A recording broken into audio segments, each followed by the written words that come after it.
विठ्ठलाचं पदस्पर्श दर्शन हे सातत्याने सुरू आहे। विठ्ठल विश्रांती न घेता आपल्या भाविकांना वारकऱ्यांना भेटतोय आणि म्हणूनच विठ्ठलाला उभं राहताना कुठलाही त्रास होऊ नये म्हणून मंदिर प्रशासनाकडून खास करून त्याच्या पाठीमागे एक लोड सुद्धा लावण्यात आलेला आहे। विठ्ठलाला आपल्या भाविकांशी संवाद साधताना विश्राम करता यावा याकरता विठ्ठलाचा पलंग सुद्धा बाहेर काढण्यात आलेला आहे। शासकीय महापूजा मुख्यमंत्र्यांच्या हस्ते जी दरवर्षी पार पडते ती रात्री मध्यरात्रीनंतर पार पडेल।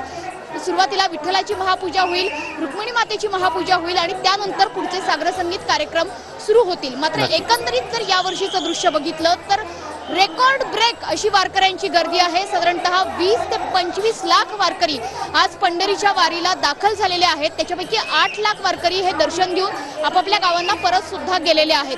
त्यामुळे यंदाच्या वर्षी ही रेकॉर्ड ब्रेक गर्दी म्हणावी लागेल। त्याची काही कारणं आहेत। एसटीच्या सवलती, मोफत प्रवास किंवा सवलतीचा प्रवास हा वारकऱ्यांना या ठिकाणी खेचून घेऊन आला आहे। त्याशिवाय भक्तिभाव तर आहेच, मात्र सगळ्यात महत्त्वाचं ते म्हणजे या विठ्ठल मंदिराचं मूळ रूप आज वारकऱ्यांना बघायला मिळतं आहे। अनेक वर्षांची जी एक इच्छा होती, जी संकल्पना होती की या विठ्ठल मंदिराचं मूळ रूप भाविकांना बघता यावं, ते मूळ रूप आता विठ्ठलाच्या दर्शनानं सोबतच मंदिराचं सुद्धा बघता येते। त्याच्यामुळे वारकऱ्यांची मोठी गर्दी यंदाच्या वर्षी वारीत आहे। रेकॉर्ड ब्रेक म्हणावी अशी गर्दी आहे। सोबतच चंद्रभागेवरनं म्हणजे हा जो मागचा रस्ता पूर्णतः येतो आहे, थेट चंद्रभागेवरनं स्नान करून ही सगळे वारकरी मंडळी विठ्ठलाकडे येत आहेत, विठ्ठलाचं दर्शन घेण्याकरता येत आहेत। मध्ये त्यांना चोखामेळांची समाधी लागते, त्यासोबतच नामदेव पायरी लागते।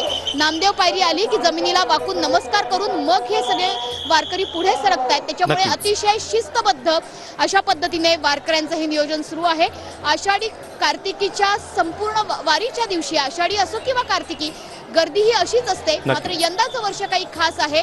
मूळ रूपातलं मंदिर बघायला मिळणं, कोविड नंतर अनेकांना वारीला येणं जमलेलं नव्हतं। नक्कीच मनस्वी, त्यामुळे हा वैष्णवांचा मेळा, याची देही याची डोळा आपण पाहतोय। संपूर्ण राज्य TV9 मराठीवर हे दृश्य पाहतंय। धन्यवाद तुम्ही दिलेल्या या माहितीसाठी आणि सातत्यानं पंढरपुरातलं माऊलींचं हे दर्शन आम्ही आपल्या मार्फत जाणून घेणार आहोत। धन्यवाद तुम्ही दिलेल्या या माहितीसाठी।